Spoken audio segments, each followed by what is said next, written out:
Welcome to Dodgers Dogs. As part of the Dodgers Daily Network, Casey Porter here after a frustrating day watching the Dodgers play. To be honest with you, though, it was a great game. I mean, when you talk about really good teams, which the Dodgers are an elite team. They have elite talent. They haven't shown it in the last three series. I get that. They're not hitting the baseball. They only have, of course, Friday night they had 6 hits, and they only had 6 hits. They won that game, but they only had 6 hits. They had 6 hits yesterday. They have 6 hits today. That dreaded 666 thing, yeah, that's the Dodgers right now. So they're not gathering a lot of hits, and I understand all that. But the Dodgers are going to be a great team, and they have a good record and all that. So this is a short window of play that you don't want to make too much about. But again, I talk about process quite a bit and how you get to those results. So it has been very frustrating. Today was frustrating. I'll say this, it was just from a baseball perspective, if you weren't rooting for either team, this was a fun game to follow. You had Tyler Glasnow dropping bombs with his curveball. I mean, he threw some just wicked curveballs. That one he threw to JT, I mean, it was like Turner just went back to the dugout like, you can't hit that pitch whenever you have a guy that has 7.5-foot extension.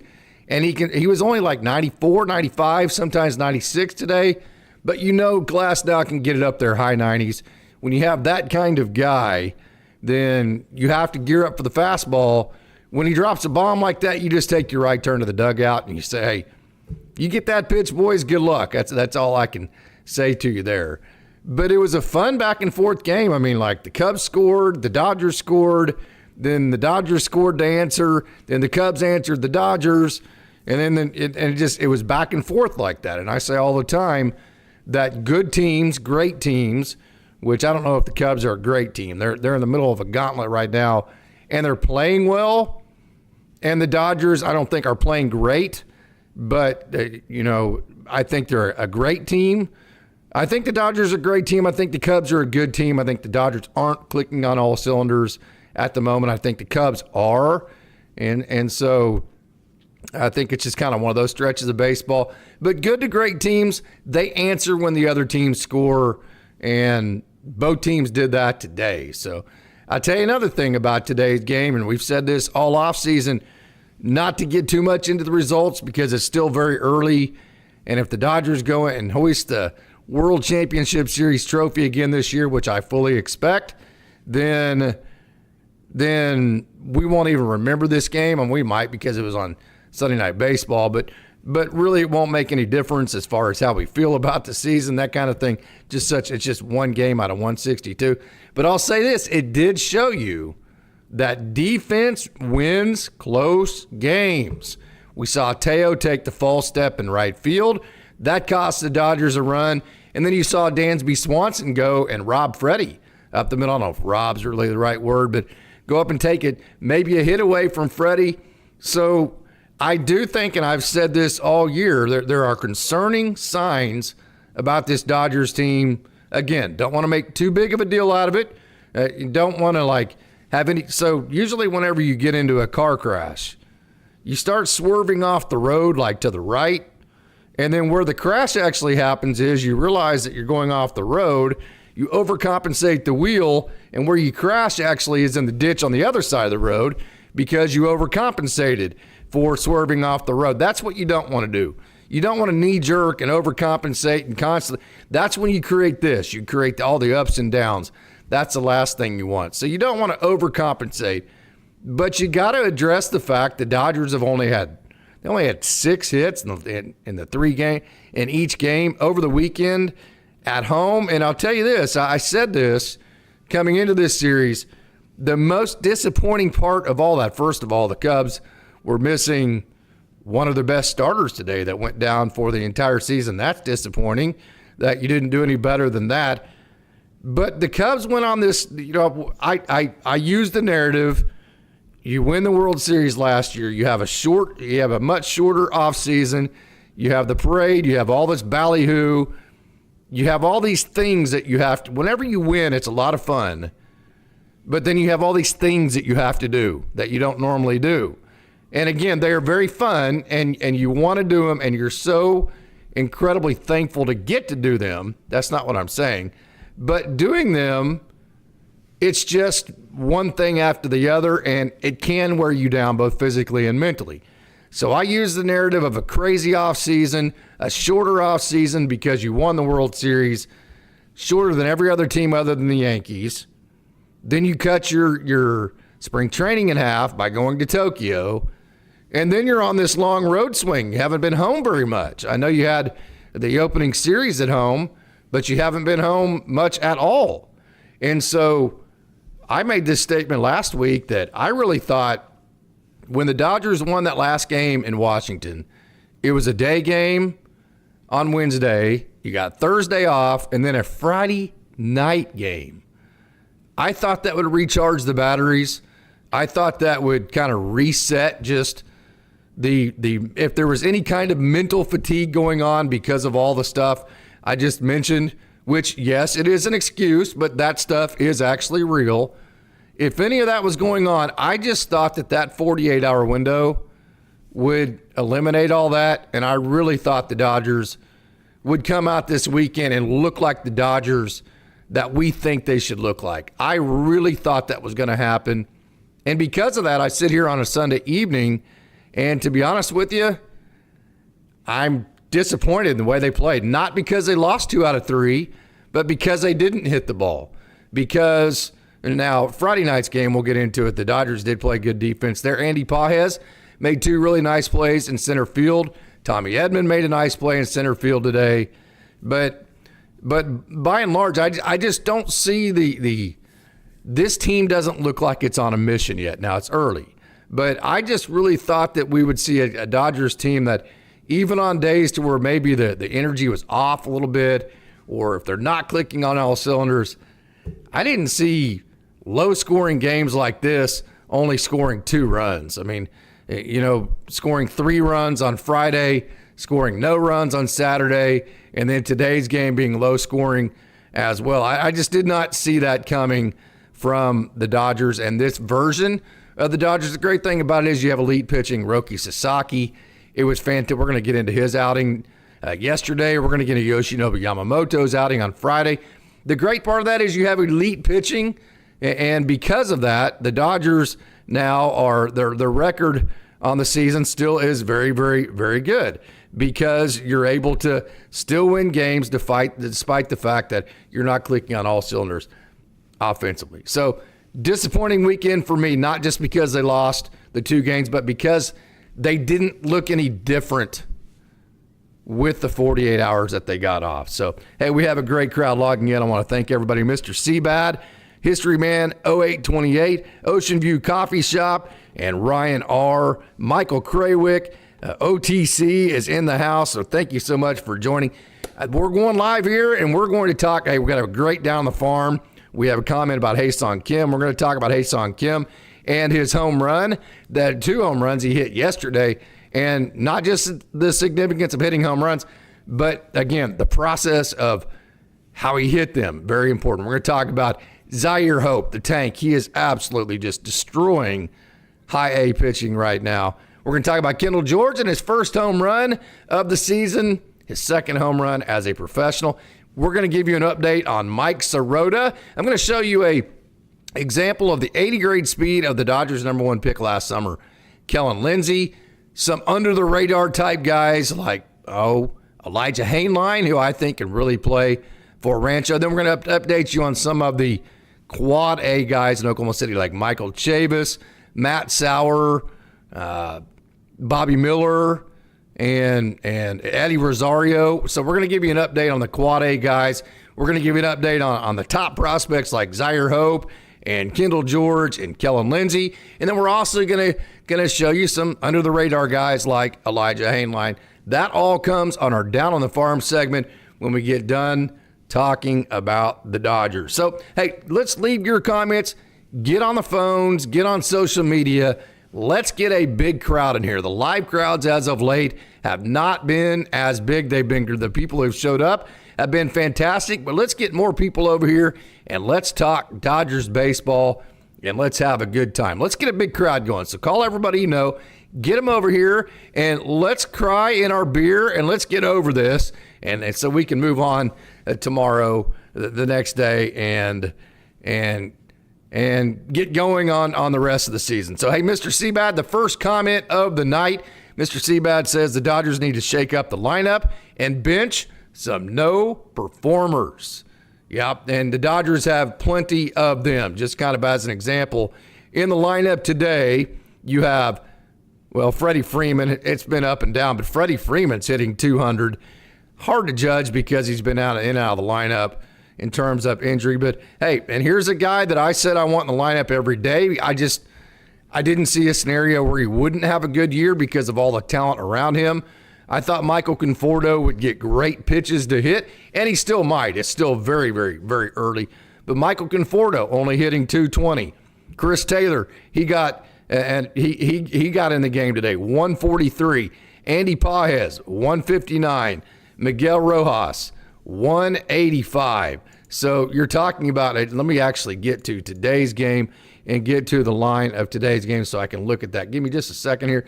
When I'm by myself, sometimes these types of things are clunkers. So you have Andy Pages, Michael Conforto, Freddie Freeman. Will Smith's having a great year, 341. But Max Muncy, 176. Teo Hernandez, I know he hit a home run today, but come on, man, 114. I mean, Miguel Rojas, 161. So just in today's game, you had Michael Conforto, 224, Max Muncy, 176, Teo Hernandez, 114, Miguel Rojas, 161, Freddie Freeman, 211. So you had 1, 2, 3, 4, 5, 6, 7, 8, 9, 10 guys get at bats. And out of the 10 guys that got at bats, half of them, 5 of them are hitting 224 or below. 5 of them, half of them, 224 or below. And on top of that, 3 of those guys, so 30% of the guys that got at bats today are hitting below 200. And then you have one more guy in Freeman that is just 11 points above 200. So that goes to show you right there that this lineup is struggling to hit. And then this has been a perpetual situation. Max Muncy, Teo Hernandez, Miguel Rojas at the bottom of the lineup.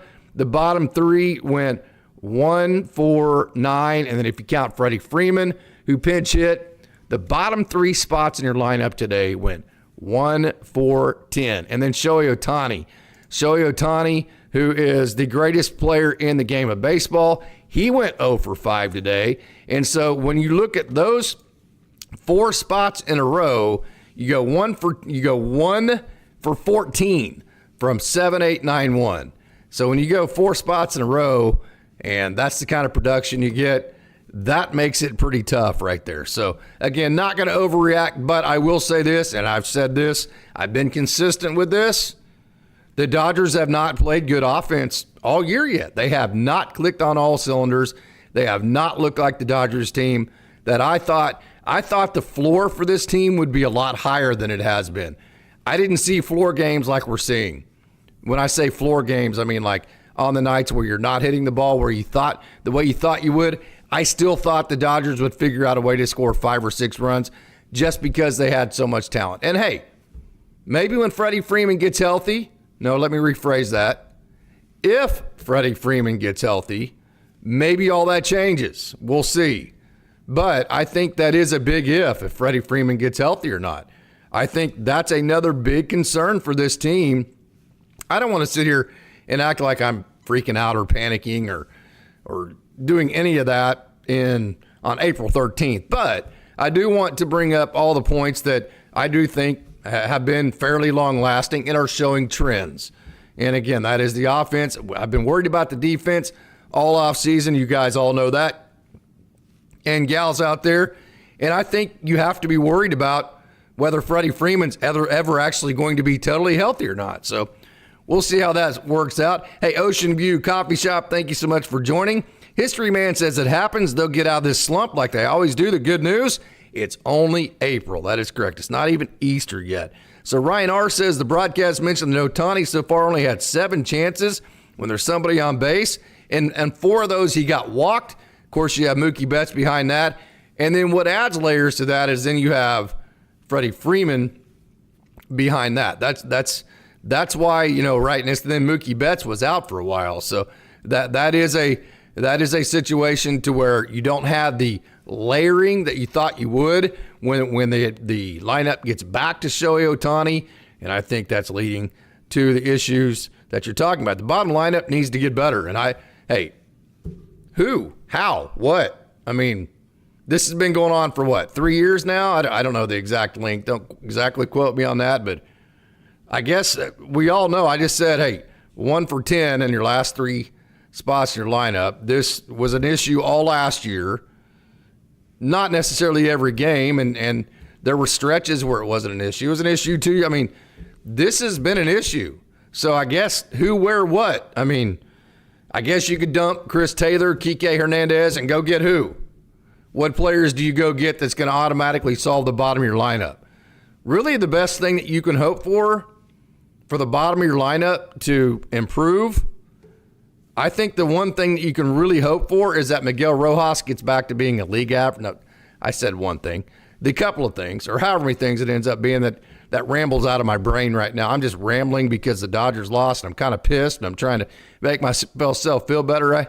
But I think really the keys of the bottom of the lineup is, can we get Miguel Rojas to play league average offense? Can you get Andy Pages and Michael Conforto going? I mean, Michael Conforto, 220. He's a better hitter than that. He has better hitters around him that should get him better pitches to hit, and he should be hitting better than 220. Michael Conforto is a better hitter based on the situation he's in than to hit 220. Or maybe he's not. I don't know. Maybe I'm overrating what he is. But I think Michael Conforto needs to get it figured out, start hitting better. Andy Pages, or whoever replaces him, whether it's Ha-Seong Kim, James Outman had 2 home runs last night, whoever it is. I don't care who it is, okay? Whatever it is, whoever it is. Andy Pages, Ha-Seong Kim, James Outman, whoever that spot is, they need to be at least league average offensively. If you can get Conforto and then the Andy Pages spot up to league average offense, all of a sudden, see what happens is what the comment there by Ryan R. This lineup doesn't have any length. So you have Shohei Ohtani, Mookie Betts, Will Smith's having a good year, but then the occasional Teo Hernandez big hit. I mean, Teo Hernandez is 81. Occasional is way too. That's the wrong term to use. But kind of what I'm saying is he's not your like 330 type hitter. He's going to be a 260 type hitter. He's going to get some big hits, but it's not going to be like 2 hits a game, like you expect from a Shohei or a Mookie or a Freddie. He's not that type of hitter. He's the type of hitter that when he does hit it, it has an impact on the game, but it's not necessarily like every night or whatever. So right now, this lineup doesn't have any link to it. You have Shohei Ohtani, you have Mookie Betts, you have Will Smith. Tommy Edman is good. I mean, he's 259. He's hitting home runs, but still he's 259. It's not like he's hitting over 300. What we actually need is another guy or two. Instead of Tommy Edman hitting home runs, we need him. I would rather have that guy be hitting 310, 320 with no home runs than with the home runs only hitting 259. I think that would lengthen the Dodgers lineup more. They don't need another guy hitting home runs. They already got Max Muncy and Will Smith and Michael Conforto and Shohei Ohtani and Mookie and all these guys that can hit those. Not to say Tommy Edman's been probably the MVP of the team. I'm certainly not complaining about him at all. But what I'm saying is this lineup doesn't have any length.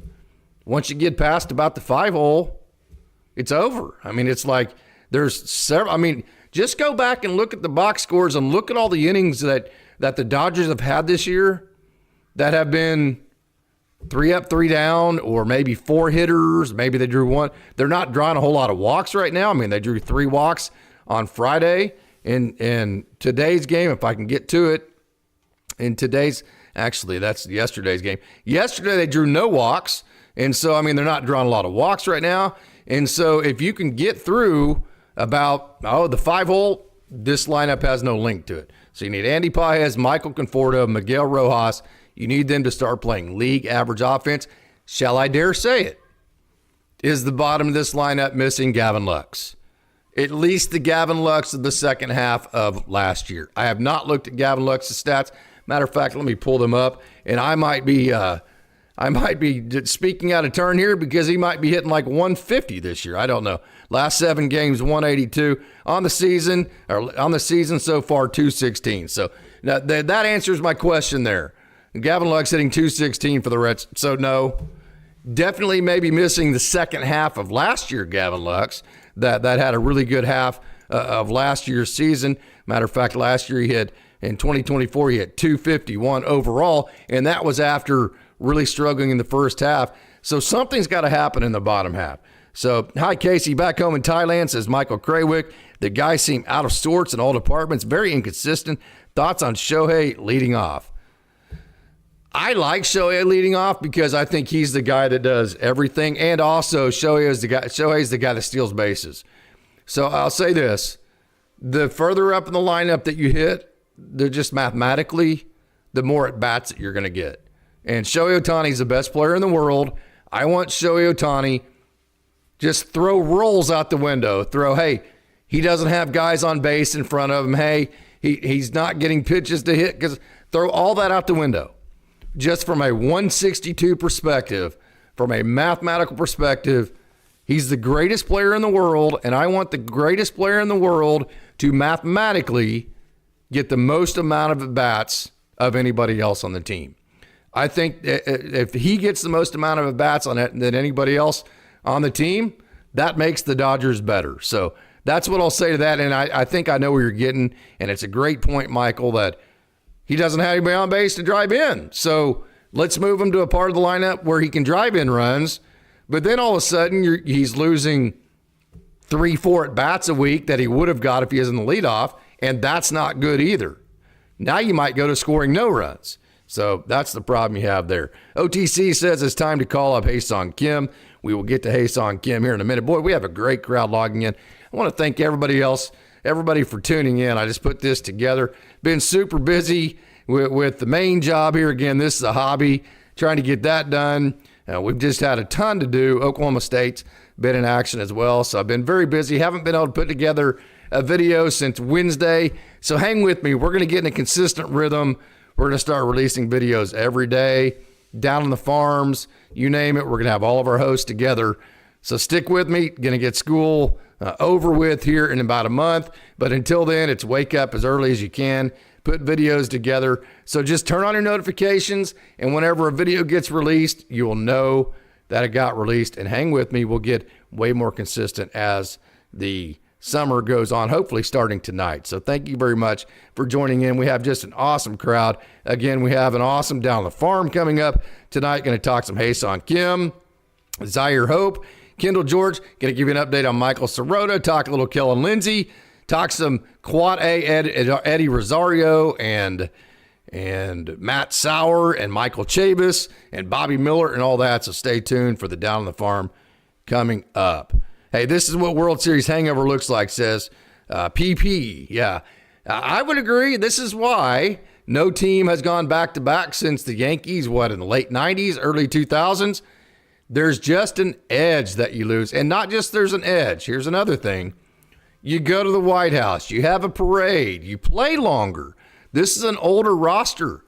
Remember, you play longer. You have less of an offseason.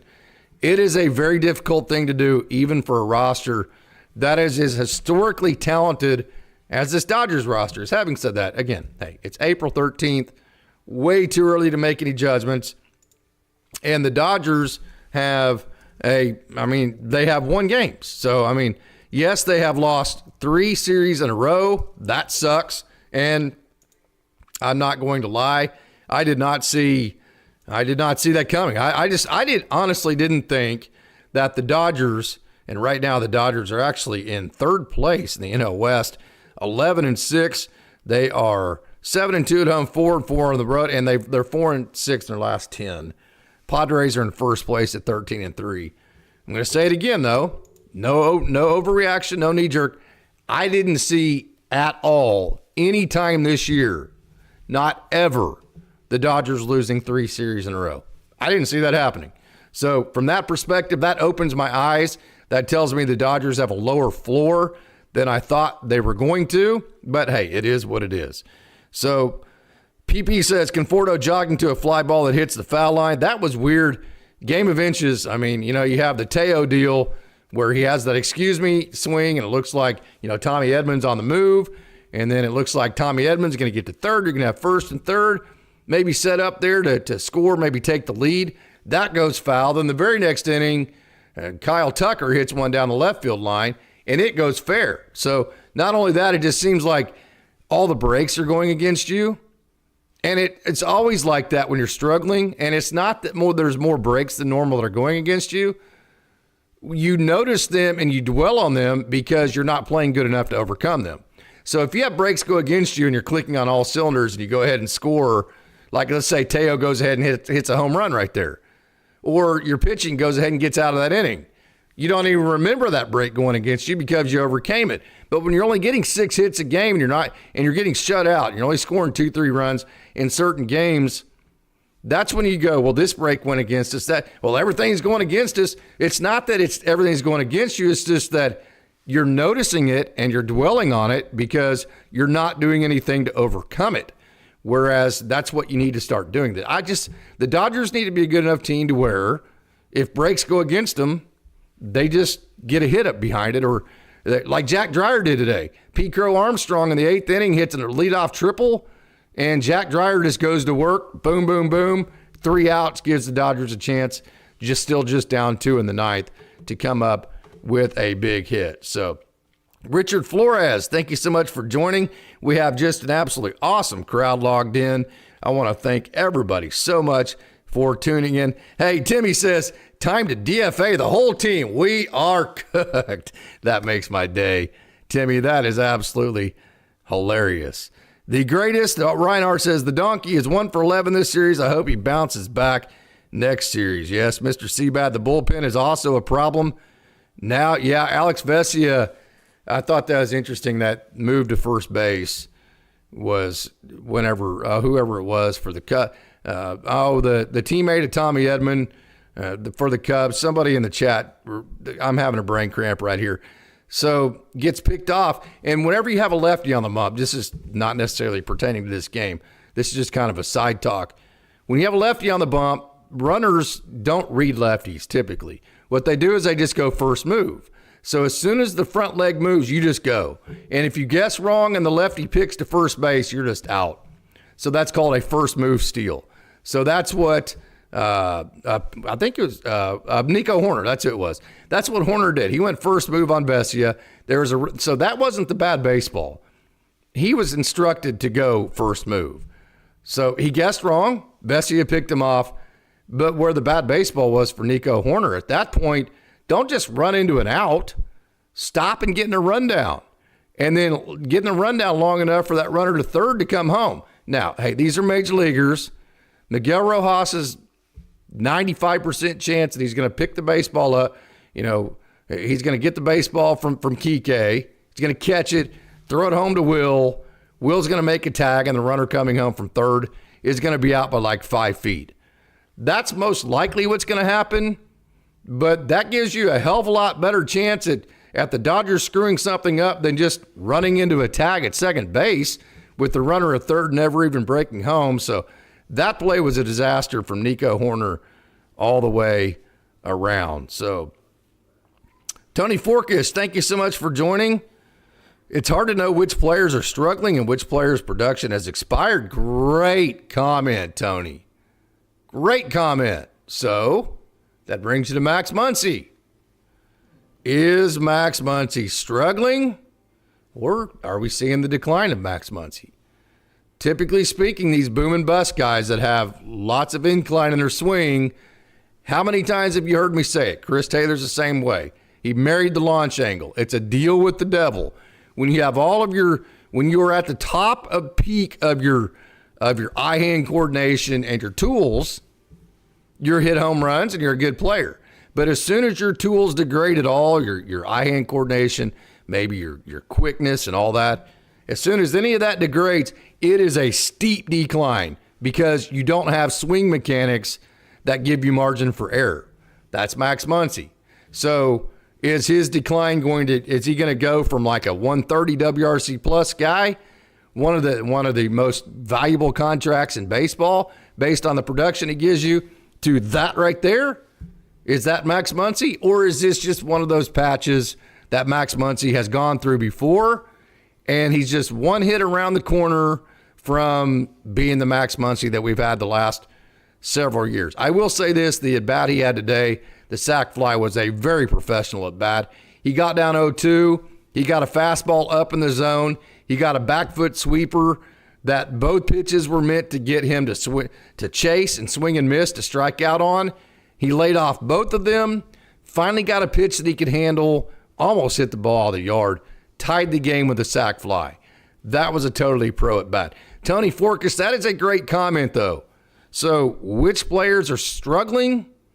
Which players is this just who they are now because of the age that they are? And some of the older players worry me. Roster construction may need to be revisited. We'll see. OTC, you tell Muncy you better start hitting or get Arenado with the Cardinals.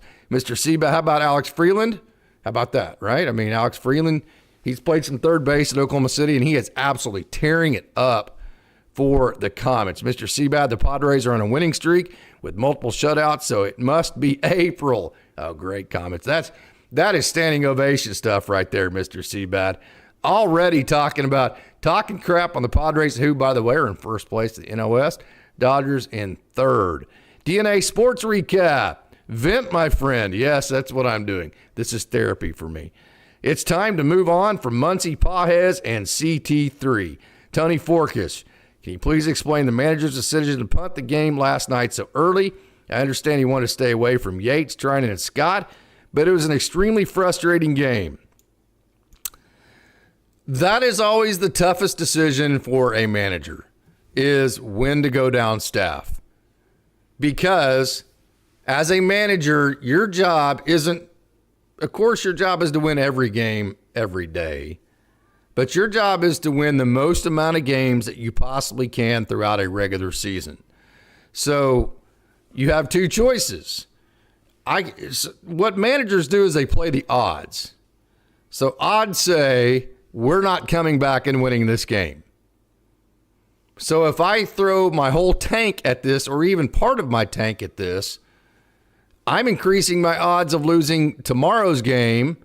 And then if I have to do that, then I'm so he's making a decision, punting that game, that easily could either positively or negatively affect, hell, maybe even the next week, because it's like a snowball. It's like you're trying. So once you get behind that 8 ball in terms of, well, we needed this guy yesterday, but he's not available once you get in that snowball where guys aren't available, it can take you a while to get caught back up, which is why managers are very careful not to get into that. So whenever you throw somebody out there and your players look at that pitcher and they go, our manager officially has told us that we're losing this game, which is what you do whenever you put in certain pitchers.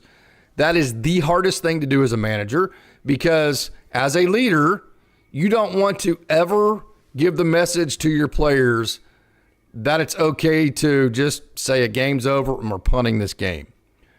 But there are times where you have to, because you have to give yourself the best chances to win games down the road. Now, what part of the game do you do that in? I mean, it's professional baseball. They have odds. They're going to be able to get with their players in a meeting. The Dodgers have the most mature players in the world. Dave Roberts is going to be able to sit down and go, guys, here were your odds of winning that game. This is what it would have done to us for the next week. This is why I did this. And everybody on the team is going to go, well, okay, makes sense to me. So I personally have no problem with it, because Dave Roberts is playing the long picture there. That's a big picture move and not a short picture move. And it's a move, Tony, that's playing the odds to win the most amount of games over a longer period than just that one in particular game. And I will say this, as a fan, we don't have to think big picture. We just want to win that game right in front of us. And it pisses us off to no end whenever the manager doesn't put out the best guy that they have available next. And so I totally understand that, but I have no problem with the decision to punt there. I've had to do it myself as a coach/manager many different times.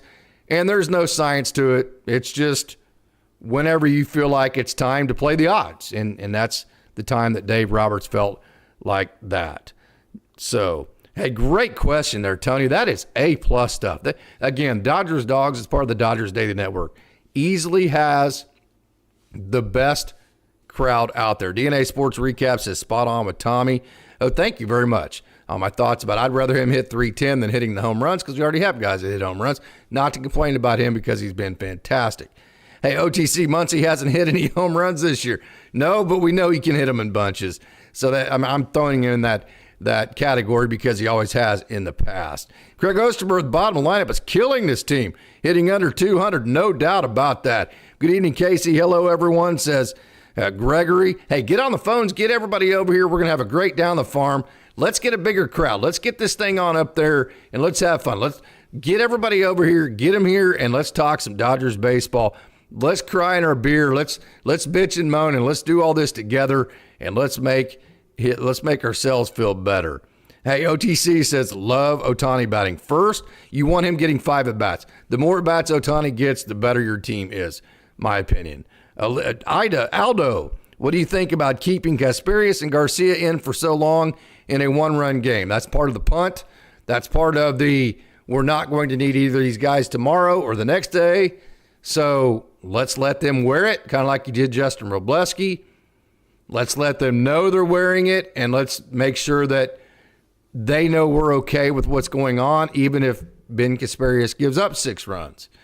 So that's just part of trying to play the odds of winning the most amount of games over the big picture. It's a big picture decision, playing the odds to win the most amount of games, and it absolutely sucks for Ben Casparius and Luis Garcia. But those are players on the margins. The ones that have to eat it like that are those types of players. And I'll tell you this, if you're Ben Casparius, I'd rather give up 6 runs in a major league game than give up no runs in a minor league game. Any day of the week and twice on Sundays. You're in the major leagues. You're pitching on a major league mound. Dave Roberts is going to come up to you and go, hey, boy, you had to eat one for the team. I appreciate you. That performance sucked, and I'm sure you're not happy with it, but it is what it is. Thank you for getting through it for your team. Same with Luis Garcia. You now put your team in a better position to win the next day and the day after. We saw that even with Robleski with his tough start the other night. He had a tough start today for Oklahoma City. Too many walks for Oklahoma City today, too. So Robleski had another one of those starts that were a little bit alarming, like, oh, man, come on, Justin, let's get this thing turned from a control and command perspective. But even with the amount of runs that Robleski gave up the other day, he at least went long enough to remember if the Dodgers won the next day. And you can credit Justin for that because the Dodgers still had their A-team bullpen available, or most of their bullpen arms available for theirs. Please smash the like button, says Gregory. No doubt about that. Hey, GABA 100, this team is held to a higher standard than previous years. Replace Rojas with Freeland and rushing for Barnes. Enough playing nice guy. What happened to the golden age? Gabe, you're talking about the meritocracy. Merit system over country club system.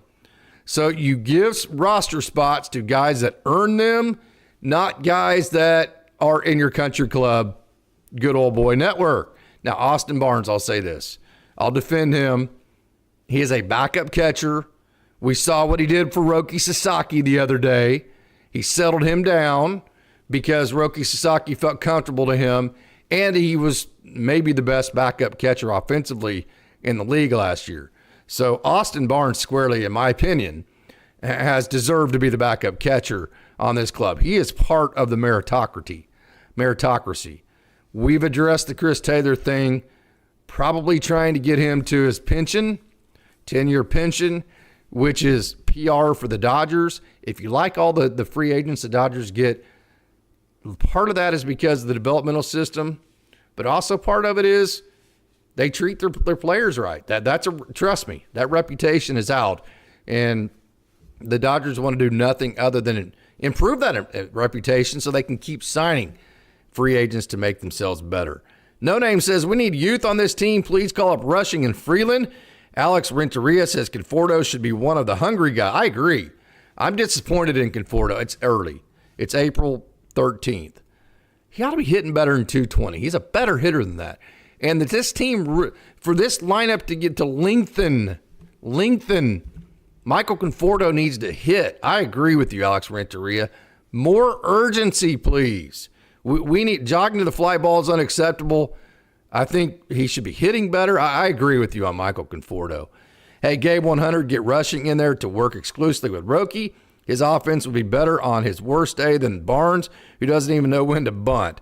Delirium 9, I suspect that Ohtani's shoulder is not 100% healed. Yeah, good point. Freddie Freeman injured. It's what happens when you're a little bit older, and then also it's what happens when you play longer.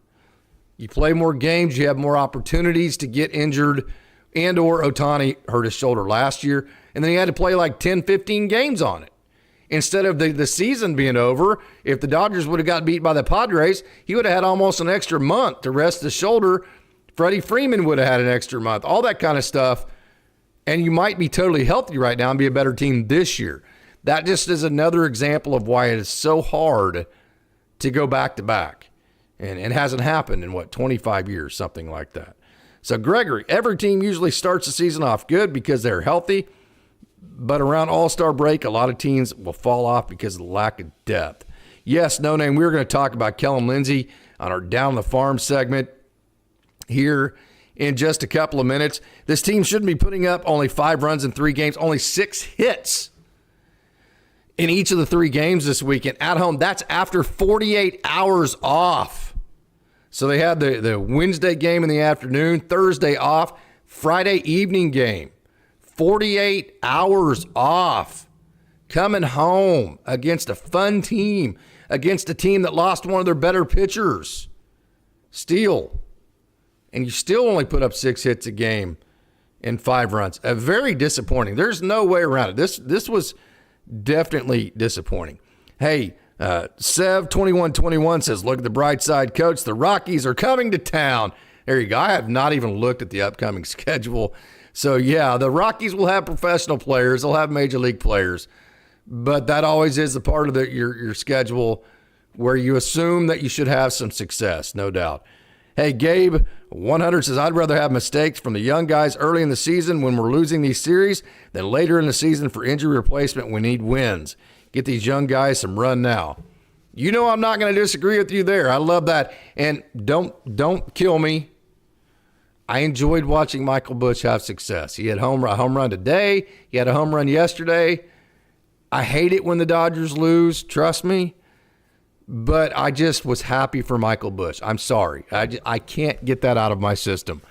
I've talked to the guy too many times. I've seen him play too many times. I root for the guy. So I know it was against the Dodgers, and I know we lost the series, and I know that sucks really bad. It sucks so bad that I spent the first 40 minutes of this show bitching and moaning to no end about this whole scenario. It sucks that bad, but I will say I'm very happy for Michael Busch, and I can't help that. So No Name says our schedule gets pretty easy soon. I got to relax. We all got to relax, right? Hey, DNA Sports Recap, speaking of PCL, the Pacific Coast League, that's the AAA league that the Oklahoma City's in. They went to the new basis system last week, and gorgeous venue for baseball. Got to come back with versus the Reno Aces. Chucky Robinson is a stud. Richard Flores question, call me old school, but Miggy doing those pitching I'm impressions in the mound just added salt in the wound, laughing and having fun. I agree. That whole segment sat wrong with me. You lost the damn game. It was embarrassing. You're supposed to be the best game in the world. You lost 16-0. There's nothing funny or light about that. Nothing to me. But that's today's day and age. You watch kids compete, and they do compete. These kids nowadays, whether you think they're very competitive, and they're very coachable, okay? Now, they need more explanations as to why you're doing something, whereas like 30, 40, 50 years ago, you just told a kid to do it, and he did it. He didn't ask why. He just did it because you're older than him. You're his authority. No questions asked. Nowadays, you can get the kids to do the same things. You just got to explain to them what's in it for them and why they're doing it. They need to know it's actually a good idea first. So I say all that to say, you watch these kids compete, and then after the game, they all follow each other on Snapchat and Instagram and all this stuff. And so they're like really good friends. And so they compete really hard during the game. Then after the game's over, they're like best friends. And it's the craziest thing in the world because, like, even some of my old rivals at Enid and Ponca and all those places, like, yeah, we're friends, but it's still like, it just pissed me off. I mean, it's like, yeah, I wanted to, these people aren't like that. And so that moment right there reminded me of what I see every day after competitions where you compete fiercely, which Miguel Rojas is a fierce competitor. I will never accuse him of being anything other than that. But then when the situation's over, then it's over, and then you kind of go to that Snapchat moment. That's what that reminded me of. But I will say that I didn't enjoy that. That's probably my fault. I'm with Richard here. That's probably me being get off my lawn old school. That's just kind of how I took that. Hey, BC says the team is hitting .225 with a .304 on base percentage. I've covered that many different times. LA Times 310, yeah, it's they're just not hitting the ball. LA Times, and matter of fact, they're not just hitting the ball for what we expected them to hit. They're not hitting the ball compared to anybody. Not just compared to what we thought the Dodgers should be. They're not hitting the ball compared to anybody. And that obviously is very concerning. Hey, LA Times 310, why can't we play small ball and get RBIs? Everyone swinging for a damn home run. Everyone trying to be the guy. Yeah, you know my thoughts on boom or bust. I hate it. I mean, we said it from the first game of the year, Coach Holt and I did, a game the Dodgers won. Hey, this offense didn't look the way I wanted it to, that kind of thing. And that this offense is shaping up to be more like the offense from 2 and 3 years ago that was boom and bust versus last year, which was an offense that could execute winning baseball plays. So totally agree with you. Not necessarily just small ball, but just winning baseball plays, moving runners. Of course, Max Muncy did have the sacrifice fly. Not necessarily bunting balls or playing small ball, but just playing winning baseball type of offense. Hey, Wilfredo, thank you so much for joining. Wilfredo thinks that Max is done. We'll see. He's had struggles before. Of course, there's two things that catch up to ball players. One is talent level. And most players run into talent that's better than them, and that stops their career. But for other guys, it's mother time. You never get away from one or the other gets you. And that's kind of that question we're talking about here. Is it mother time or is it just a bad patch? We'll see. They're going to keep putting Max Muncy out there, and we know when he gets hot, he can do damage. Aldo, do you think that Rojas' defense and leadership makes up for his awful bat? Well, he had a good bat last year. And really, they don't need a great bat for him. He was league average. And it's a short sample size for this year. So I think the awful bat thing is too knee-jerk for what he was last year versus a small window this year. I don't think there's been enough time to make a statement that's quite that strong. But I will say his leadership and defense is good. And they're so good that all you need is league average, maybe a little bit below league average for Miguel Rojas. And they got that from him last year. Craig Osterberg, I don't like regular players pitching, and I hate it. I hate watching position. Just, in high school and college, they have run rules. I mean, you can't do that because people paid God knows how much for season tickets and parking and beer and all that. So you can't have run rules in the major leagues, but I ain't going to lie. When they start throwing a position player, I am not interested. I turn it off. That's not baseball. Watching a position player pitch is not baseball. There's nothing about that makes me want to keep watching that game. Again, that's probably me being too get off my lawn, old school, but I don't care to watch position players. But I'm not saying it's the wrong decision. I'm not saying you need to throw any of your bullets there. You need to save all your pitching. I'm not saying Dave or any manager that does that is making the wrong decision. I'm just saying as a fan that has the option whether to keep watching that or not, every time, not some of the time, every time, 100% of the time, my ass is turning off the TV when you bring in a position player. That's just kind of where I'm at right there. Hey, BC, I loved watching Bush go 0 for Japan and missing the playoffs. Gaba 100, Bush looked great. Always will be a fan of his. He's another guy that didn't get the proper runway, kind of like what we're talking about Andy Pye. You're up and down, you're up and down. You feel like if you have an 0 for 10, a 2 for 10 stretch, you're going back down, you press. You put him in a situation to where he knows he can ride out the ebbs and flows, get some consistency, stay that even keel. Now we're seeing the Michael Busch that he's capable of. So definitely happy for him. Hey, BC will love watching him get eliminated again this year. BC bringing the cutthroat tonight. Hey, Gregory says I'd bring up Dalton Rushing to replace Max Muncy at third base. Dalton hadn't played third base. I think if you brought up somebody right now to play third base, Gregory, I think it would be Alex Freeland. That would be your guy. Mr. Seabad, what happened in the Dominican Republic? I missed the Rojas story. I have no information on that.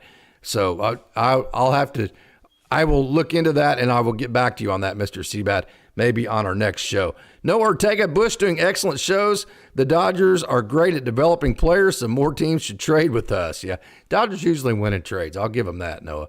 Gabe 100, what do you who do you think the frontline prospect would be in a hypothetical Luis Robert Jr. trade? Well, it'd be Zaire Hope, 100%. So if you wanted to go and like put your two best prospects out there, it'd probably be Hae-Sung Kim, and that aren't at the major league level right now. You'd probably put Hae-Sung Kim and Dalton Rushing, or Hae-Sung Kim and Zaire Hope, or Dalton Rushing and Zaire Hope. It'd be something like that, and it would hurt. that would hurt. That would be very uncharacteristic of the Dodgers to give away something like that for Luis Robert Jr., who by no way, shape, or form is an automatic. You hear the name, it sounds great, sounds fun. Dive into under the hood. Dodgers fans, we're crucifying all these guys that aren't hitting right now. Just go look. Luis Robert Jr. has been the guy offensively that we're crucifying right now. Do you really want to bring in another guy that can strike out the way that, or not get hits the way the Dodgers aren't getting hits? So, hey, it messes up the stats when position players pitch. Yeah, no doubt. Don't count the stats. I'd be fine, but you can't do that either. That's a stupid thing for me to say, but the position player thing wears me out. Hey, no name, I'm not worried, but if we're in second or third place late into the season, teams will start rolling over for other NL West teams like they did with the Giants. That's a good point, with the Giants in 2021. Hey, Wilfredo Cordova. Wilfredo, great to hear from you. Thank you so much for joining in. That was so stupid last night. Yeah, I've stated my piece on that. I won't rant on that. Hey, Taylor got 250 plate appearances last year, double what Bush got. Think about that, BC. That's a great comment to make. No problem with Taylor playing the PR game. Don't take at-bats away from Michael Busch and Dalton Rushing and guys that need them. That's my biggest problem there. Totally agree. They deserve the same chances. I think Dalton Rushing deserves more chances than Chris Taylor. That's my biggest bitch about the Dodgers, is that they give Jason Hayward and David Peralta and who is the big lefty that they signed that from the Rangers, that Joey Gallo. They give all these guys at bats, and Michael Busch isn't getting at bats, and Dalton Rushing's not getting at bats, and Hunter Fiducia's not getting at bats, and Alex Freeland, Hae-Sung Kim, and instead Chris Taylor and Joey Gallo and all the guys that you're not even going to have next year, and they're marginal anyways. That is a complaint of mine. I've been consistent with that complaint. I think the Dodgers do everything great except for actually implementing their players at the major league level. And that's because they're in such a win now mode. And I've been consistent with that. That doesn't mean to say that I don't think the Dodgers front office I think they're the greatest maybe front office ever. I see the system every day. It is elite. The whole thing is elite. That's just my one complaint about it. And that's just my opinion. And I'm probably wrong on that. Gabe 100 says, I feel like Hope is untouchable. Gregory, I'm just trying to find a spot. No doubt for Rushing somewhere. Well, Freddie Freeman's hurt. Like right now, Kike Hernandez is hitting 1-11. Okay, Dalton Rushing played first base at Louisville all the way until his last year there because Henry Davis was the catcher at Louisville, who was the first pick in 2021. Dalton Rushing has played a lot of first base. Why is Kike getting those at-bats? It's the regular season. Kike is never good in the regular season. I know he hit a home run today, but he's hitting 111. So a guy that's hitting 111, that's always done, maybe not this bad, but has never been good in the regular season, is taking away major league at-bats from Dalton Rushing. I can't personally agree with that. Put him at first base. That would be my point there. Hey, BC says, need a young guy to contribute offensively this year. Yes. Gabe 100, don't want Robert Jr. at all. Just saw the reports out there circulating. Right now, we are not getting it done. At least this game was better than yesterday's. Yes, Gallo was the worst, says BC. It would pain me to lose rushing, and they're not going to trade either one of those guys. They're not going to trade Zaire Hope. They've already proven they aren't going to. If you're not going to go get Garrett Crochet with Dalton Rushing, you're not going to trade him. BC, I knew they couldn't fix him, had the same numbers as on the Yankees before the trade that year. Yeah, Joey Gallo. Wilfredo, I wanted us to trade for Nolan. So, hey, some bright spots.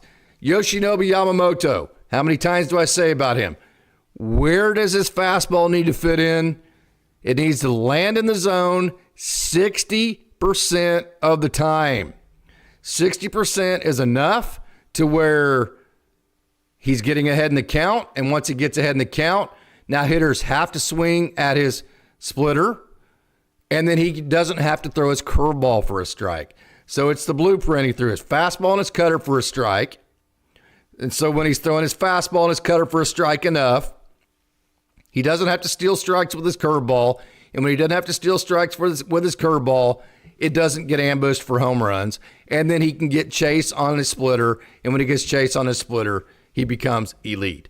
So 6 innings pitched for the magician, Yoshinobu Yamamoto, 2 hits, no runs, 9 strikeouts, 1 raw walk. It was just absolutely fantastic. And then how about Roki Sasaki? Hey, velo, 96 to 98, and his spin wasn't great. His fastball was not anywhere as close to elite. I'm not going to go there. You can disagree with me, but whenever you put spin rate up there versus velo and all that, fastball was not elite. Great, yes, but not elite like Tyler Glasnow, and not even really a lot of times Ben Kasperius' fastball, that kind of thing. But how about this? Roki Sasaki, one of his big issues early on was command and control. He threw his fastball for a strike 77% of the time. 77.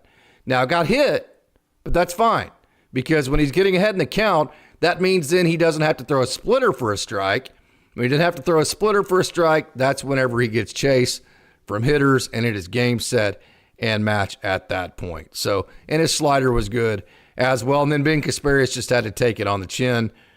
6th inning, he gave up 2 hits. He made the pickoff, the throwing error on the pickoff. He gave up the 1 run. It was like, okay, we avoided disaster. Next inning, 7th inning, he gave up a home run. Then he gave up a walk after that on a great at bat, by the way. I can't remember who it was, but it was like a 9-pitch at bat after the home run. And then to Happ, he wasn't competitive. So like on the pitches that weren't in the strike zone to Ian Happ, they weren't competitive. They were so far out of the zone, there was no way Happ would offer at him. So non-competitive balls to Ian Happ. Tried to get the slider under the hands of Kyle Tucker. That's a very popular sequence nowadays. Throw that cutter / slider underneath the hands of left-handed hitters. Tried to do that to Kyle Tucker. Give Tucker credit. He got to it.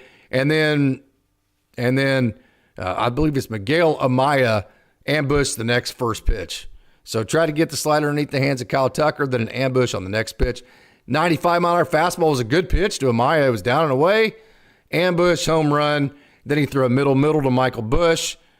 Good first pitch to Swanson, but then another middle to Swanson. So give Kyle Tucker credit. Give Amaya credit for ambushing the first pitch. And then really from there, it just kind of unraveled. And he started going middle. Gave up the 6 runs, and it was just kind of a complete disaster for Ben Kasperius. But hey, it happens. It is what it is. And we're not going to dwell on it. Again, the Dodgers not hitting the ball very well. A frustrating series at home after the 2 days off.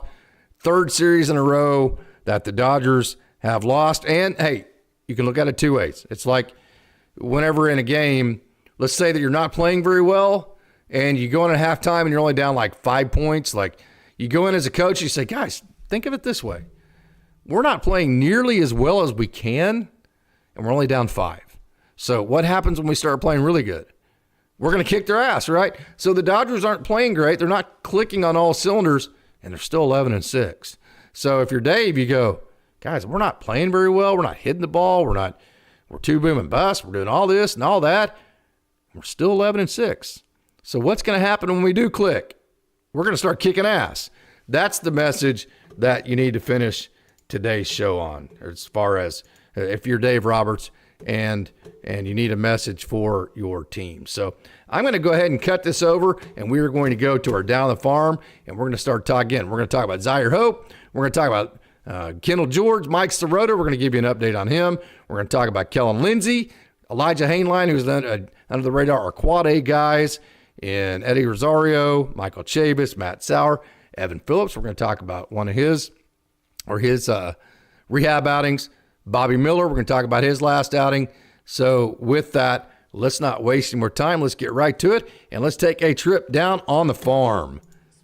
And who you're seeing here, if I can turn off the volume, right there, this is Logan Wagner. Logan Wagner hit a home run today, and Logan Wagner has had a really, really good start to this season. He's showing some of the potential. Now, this is a guy that the Dodgers really like, but he has not been healthy all the way up till this year. So he's finally healthy this year and having some good flashes. Really just needs to put one outing after the other with good health. Hit a second home run today. So it's always fun watching hitters get it. Then what I like about this is the home run hitter that hit the ball dead center. That tells you right there that he is a guy that is trying to be a good hitter first, and then sometimes hits home runs because the ball gets in the air. So I wanted to show you a little bit of Logan Wagner there before we get to one of the Dodgers' top prospects and maybe the hottest hitter on the entire planet, and that is who I call the Tank right here. Boom. Wow, that is in the capital of Michigan, Lansing, Michigan right there, and that is Zaire Hope. That is not a home run. That is a triple. Matter of fact, he was only a home run away from the cycle today. So there's his triple. He had two doubles. You're going to see that's one of his doubles right there. So he had a triple off the top of the wall.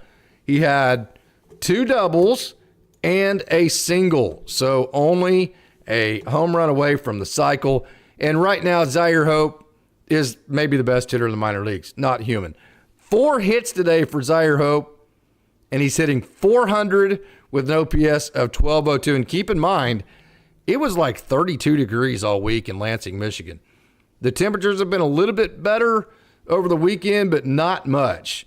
And so he's doing this in very, very, very cold weather. He has hits, Zaire Hope, in 4 games in a row. He has 4 multi-hit games on the year, and today was the second time in his short season that he has at least 3 hits in a game. So Zaire Hope is absolutely smoking hot right now. He is backing up all of the press that he is getting, and he's having a great year. And then here's Kendall George. See ya. That is the first home run of the year for Kendall George, second home run of his professional career. And one thing that Kendall George, I talked to him, just go to our interview, he said, you can see he's a lot bigger. He bulked up. He wants to be able to impact the ball. Let's not say home runs. He just wants to be able to impact the ball better, hit the ball harder is what I'm trying to say. And he definitely did that. You can see he's got the power there. That's a pretty tall wall. That's a pretty good poke for Kendall George. Good to see him hit his first home run of 2025. And then also, this is Mike Sirota. I've had several different questions about Mike Sirota. Hey, where's he at? Remember, he was the guy that the Dodgers got back in the Gavin Lux trade. I think people just assumed that he was going to go straight to Oklahoma City and be a threat to be on the major league team. Well, he got injured. He hurt his ankle, and so that set him back, and he just got back like 2 games ago. Matter of fact, that hit that you just saw right there was his first game back, and that was his first hit right there. That's his first hit in a Dodgers uniform for Mike Sirota. So he is with Rancho. There is his second hit. Mike Sirota is with Rancho, and he is doing a very good job. He's back in the mix. Got to get healthy. Once he gets healthy and starts stringing some hits together, we will see just how fast they move this guy. But a very exciting player. Again, he's a guy that can absolutely hit. Just listening to the opposing Stockton's broadcast, they're talking about how well he can hit and how much they like the way he hits. Now watch this. This is Kellen Lindsey, 80 grade speed, Dodgers' first pick of last year in the summer. Routine ground ball to shortstop. Watch this. Nope, you're safe at first base. And the shortstop right there, watch, he did not hesitate. The shortstop, well, I guess he pumped one time, but if you pump one too many times against Kellen Lindsey, he is going to beat it out because he has 80 grade speed. And then he can do that right there. I love how he stays inside that baseball. And here's his first pro hit right here. First hit is a Dodger right there, opposite field. See how he stays inside that baseball? I really, really, really like how he stays inside. He tries to just kind of use the big part of the field, tries to just play an offensive game that complements his speed. And so there's a good look at the Dodgers' number one pick from last summer. That is Kellen Lindsey and his 80 grade speed. So here's another guy that I really think is very, very underrated with Rancho.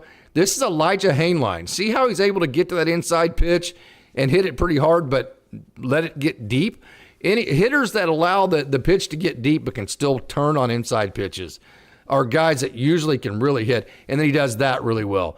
He goes gap to gap, left center to right center to left center, the big part of the field, the part of the field that the defense has the most room to cover.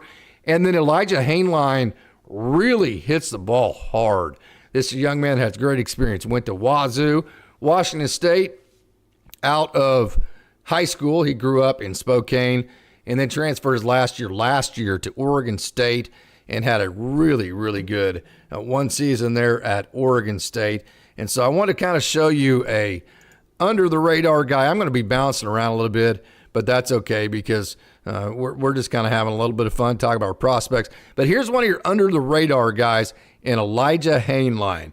Just kind of put that name in your back pocket. Anytime you hear him, go, yeah, that's that guy that Dodgers Dawgs said was a guy that was underrated. That's a good player. So here is Eddie Rosario. Wanted to cover him. 2 hits for Oklahoma City last night. Eddie Rosario, remember what he did with the Braves in 2021, is hitting .365, OPS 1022. Played left field last night. Wish he played center field. But he has split time almost exactly between left field and right field.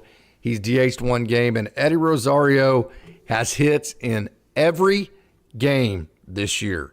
So we'll see what they do with him. No reason to have him in your system if he's going to hit .365 and get hits in every game, and then you still don't give him the chance to come up and help the major league club. And so here's a good look at Ryan Ward. Another guy, like I told you, I talked to Ryan Ward at the first workout for AAA Oklahoma City. I said, hey, 275 and 300. Well, how about so far, Ryan Ward, Wardo, 382, OPS 1008. Here's a live look at him in the stadium. There's him going oppo right here. This is a young man that has a really serious hit tool. Probably not on the Dodgers' radar because he doesn't play center field and he's right-handed, but I still wanted to make sure and cover him because he has absolutely earned it. And like I've said many times about Ryan Ward, I think he might have the best hit tool of any of the prospects in the organization whenever you combine the ability to hit for power and then also hit for average. And then here's your quad A guy. Look at this home run. Michael Chavis, oh my goodness, double deck at Dell Diamond there in Round Rock. That was an absolute bomb. And Michael Chavis, how about this? Exit velocities last night of 99.5, 107.5, 106. He's hitting .288, but the thing about Michael Chavis, his OPS is 1063. He has hits in 4 of his last 5 games. But the thing about Michael Chavis is that he hits the ball very, very hard. So, hey, he's worked out at third base. Could Michael Chavis be an option at third base if you wanted to put somebody in there to replace maybe a Max Muncy if he doesn't figure it out here in a month or so? And another guy who's played some third base, natural shortstop that is off to just a great, great season is Alex Freeland. 2 hits last night and in Oklahoma City, 7 multi-hit games for Oklahoma City this year. That's him actually at his first workout. Here is his action from last night. 7 multi-hit games in his last 8 games played for Alex Freeland. He has a double in 6 of his last 7 games, and Alex Freeland is 17 for his last 37. So he's hitting 459 in his last 17 at-bats, Alex Freeland has. And during those 17 at-bats, he has 6 doubles, a home run, 15 RBIs. That's what you call a serious heater for Alex Freeland. Doing a great job for Triple Oklahoma City. Hey, again, playing a lot of shortstop, playing some third base. I've had many different people tell me they like the way that he looks at third base. So we'll see how the Dodgers handle that. But a top prospect who is absolutely producing, that is Alex Freeland. This is Matt Sauer, who last night was really good. His fastball is really good. 5 innings, 2 hits, no runs, 4 strikeouts, and no walks. So 4 strikeouts, no walks. So his cutter was 90-92. He threw his cutter more than any other pitch. Hey, look at that hat, the same hat that I have on. He averaged over 2,600 RPMs on the spin of his cutter. That is elite, that cutter right there. Sinker and four-seam were both 95-96. So see that cutter right there? That's an RPM of over 2,600. There's Hae-Sung Kim. See how Hae-Sung Kim? Let me back that up. Let me show you how he cuts this ball off. So you ask, well, what's Hae-Sung Kim's arm like? Well, who cares whenever you can attack a ball and you're basically throwing it from the grass, which his arm's plenty good enough anyways. But I love the way Hae-Sung Kim cuts off the ball. You saw it right there. So the four-seam and two-seam last night were both 95-96. The cutter was elite. Then he also flipped in some curveballs. Cutter was 89, about right at 90. And so the exit velos, no, not cutter wasn't almost 90. Cutter was 90-92. Exit velos, cutter was 89.7, sinker was 87.8, four-seam was 88. And so he pitched a weak contact, and because of that, Matt Sauer's ERA is down to 113. Only 8 innings so far, but his walks and hits per inning, his whip is only 0.50. So great job, Matt Sauer. So we just saw a video of Hae-Sung Kim playing some defense. Let's watch this if I can get to the right video. Here is a home run from a couple of days ago. That's right there to right center. See if I can get to last night's game. Kim on fastball right here. This is it right here. This is the one I want to see right here. See that right there? That's the one that has me excited. Let me back that up and let me see if I can stop this pitch right. Look where the location of that pitch is. Okay, so I've said many different times that the way Hae-Sung Kim with his little pinwheel swing, he's going to hit the pitch down the zone very well. What I wanted to know is how's he going to hit the pitch with velo up in the zone? There you go. Home run to left center. So it's not just the fact that he hit a home run. Matter of fact, he hit 2 home runs last night. It's the fact that he also hit velo that was up in the zone. Hae-Sung Kim is playing very good deep. You saw his defense at shortstop. I just love his defense. So he had 2 home runs last night. There it is from the side, that pitch up in the zone. 3 home runs on the year, 13 RBIs in 13 games. So he's driving in runs, and he's going gap to gap. Again, left center. Now watch this, right center. Opposite field gap. Coach Holt talks about that all the time. Opposite field gap to pull side gap. Gap to gap hitter. So he's getting to velo up in the zone.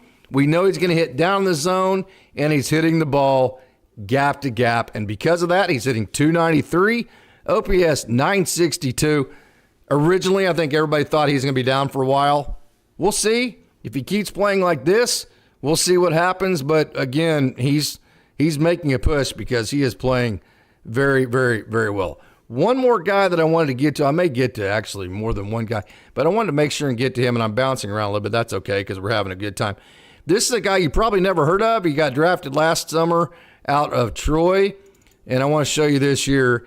He actually gets kind of an excuse me type of hit, but Cole Myers. And the reason why I want to show you Cole Myers, this dude can fly. So he was a 9th rounder last year. This guy runs a 6'4", 60. See that triple right there? That's Cole Myers, 6'4", 60. So what's the major league average? 6.8 and above. So he's way below the major league average. He is in the elite range of speed whenever you quantify 60-yard dash. I know it's 60-yard dash, and it doesn't necessarily translate. And he doesn't necessarily know his times, like from home to first and that kind of thing. But I wanted to show you video of Cole Myers because he was, I wanted to show you his speed because it was just simply, he's one of the fastest guys in all of baseball. 6'4", 60 for Cole Myers, 9th rounder last summer out of Troy. And then our last guy we're going to talk about here, this is Bobby Miller. Too many walks. He has walked too many guys this year. I cannot hide that. Not going to hide that. It is a fact. We all love Bobby Miller. We want to see Bobby Miller at the major league level. To do that, he has to have better control. He split time last night between his sinker and his four-seam, which I don't like. I just think he needs to simplify. Throw one fastball, one breaking ball as a feature, and then let everything else orbit around that. But he split time last night with his fastball and two-seam. I think that's what leads to his command issues. So the 3 walks aren't ideal, but his zone percentages for the rest of all of his pitches, his four-seam was in the zone 40. That's a nice pitch. 41% of the time. So 41% in the zone for your four-seam, not nearly enough. You need to get that up around 60. Sinker only 33%. So to me, you're trying to throw just throw one fastball and get, until you can get one fastball up around 60%, throwing 2 fastballs, one at 41%, the other at 33%, just doesn't do you any good. So those in zone percentages need to increase substantially for Bobby Miller, both with his four-seam and his two-seam. Then his slider only landed 36%. His curveball he's seen a couple times, that was his best strike pitch, 67%, and then he threw a couple change-ups that were in the zone 50% of the time. So, hey, there is your Down on the Farm segment. I hope you enjoyed it. Lots of action there. I'm going to get to some of the comments now. Hey, Jay, Alex Freeland K percentage is 22.5, still maybe just a bit high, but reasonable. I will take 22.5% with Alex Freeland any day and twice on Sundays. You are totally correct, Jay. That is a tad high. You'd rather see that around 16, 17, 18%. I understand. I get it. But he's been a guy that's been around 30%, 28, 29% in the past. If Alex Freeland stayed at 22.5% K percentage and never did any better than that and just stayed there the rest of his career, he will be a very good Major League Baseball. Not good. Very good Major League Baseball player. So I will take that. Zaire Hope reminds me of Jose Ramirez of Cleveland. That's a good comp there. LA Times 310. You think changes will happen soon? And if so, who do you think? Also heard about Outman for Luis Robert Jr. trade today. Yeah, that would be interesting. I'm not big on Luis Robert Jr. This profile is not what this team needs, in my opinion. So, hey, that's going to do it for tonight's show. I want to thank everybody for tuning in. This has been a lot of fun. Again, frustrating a lot of times. It's me just getting on here, making myself feel better. Kind of like a coach after a game where you're chewing on some people. Really, all you're doing there is just making yourself feel better, right? So a lot of times that's what this show is. And I hope you enjoyed it. I hope you enjoyed the Down on the Farm. So until next time, Austin Brubaker will bring you a live show tomorrow night. Then we'll have a show on Tuesday. We'll get consistent having shows every day. Keep you updated on the farm, all the action with the Los Angeles Dodgers. So until tomorrow night, Austin Brubaker will bring you a live show. We'll have our live show Wednesday night. We'll have probably a Down on the Farm segment Tuesday. Until then, I'm Casey Porter. I want to thank you for tuning in. It's a great day to be a Dodger.